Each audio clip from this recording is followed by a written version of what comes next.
Assalamualaikum warahmatullahi wabarakatuh. Perkenalkan, nama saya Bima Kurniawan dengan NIM 21086341, Program Studi Pendidikan Jasmani Kesehatan dan Rekreasi. Baiklah, saya akan menyampaikan hasil makalah yang telah saya buat dengan judul Belajar Gerak dan Motorik. 1. Belajar. Belajar adalah proses informasi ilmu guna memperoleh kompetensi, keterampilan, dan sikap untuk membawa perubahan yang lebih baik. Sedangkan kegiatan mempelajari merupakan satu sistem dan proses interaksi beserta didik dengan pendidik dan sumber belajar pada suatu lingkungan belajar. 2. Tujuan belajar. Salah satu dari tujuan belajar selain untuk menguasai materi keterampilan yang dipelajari, juga agar keterampilan yang telah dikuasai tetap dapat dipertahankan karena keterbatasan kemampuan manusia, maka diperoleh latihan untuk tetap mempertahankan hasil latihan yang telah diperoleh sebelumnya. Menurut Sudirman, secara umum ada 3 tujuan belajar, yaitu A. Untuk memperoleh pengetahuan.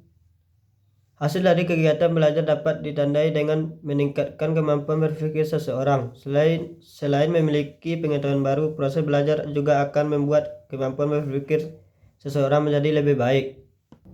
B. Menanamkan konsep dan keterampilan. Kemampuan yang dimiliki setiap individu adalah melalui proses belajar.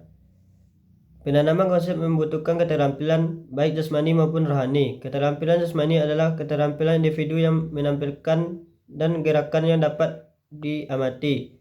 Keterampilan rohani cenderung lebih kompleks karena bersifat abstrak. C. Membentuk sikap. Kegiatan belajar juga dapat membentuk sikap seseorang.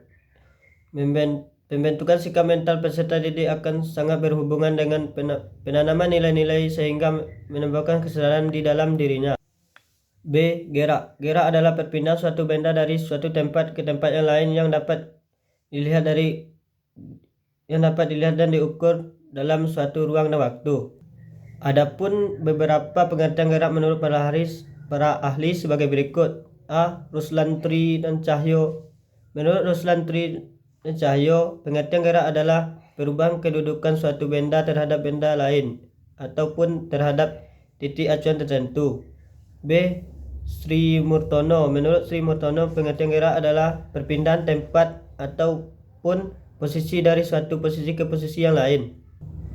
Jadi, yang dimaksud gerak adalah perubahan kedudukan atau tempat suatu benda terhadap titik acuan atau titik asal tertentu. Jadi, bila suatu benda kedudukannya berubah setiap saat terhadap suatu titik acuan, maka benda dikatakan sedang bergerak. 2. Macam-macam gerak. Adapun beberapa macam gerak sebagai gerak semu. Jenis gerak yang pertama adalah gerak semu. Gerak semu adalah gerak yang tidak benar-benar terjadi ataupun hanya gerakan semu belaka. B. Gerak ganda. Gerak ganda merupakan gerak yang terjadi secara kebersamaan pada 2 atau lebih benda. C. Gerak lurus. Gerak lurus merupakan gerak yang terjadi melalui lintasan lurus ataupun garis lurus. C. Motorik. Motorik adalah suatu istilah yang digunakan untuk menggambarkan perilaku gerakan yang dilakukan oleh tubuh manusia. Pengendalian motorik biasanya digunakan dalam bidang ilmu psikologi, fisiologi, neurofisiologi maupun olahraga.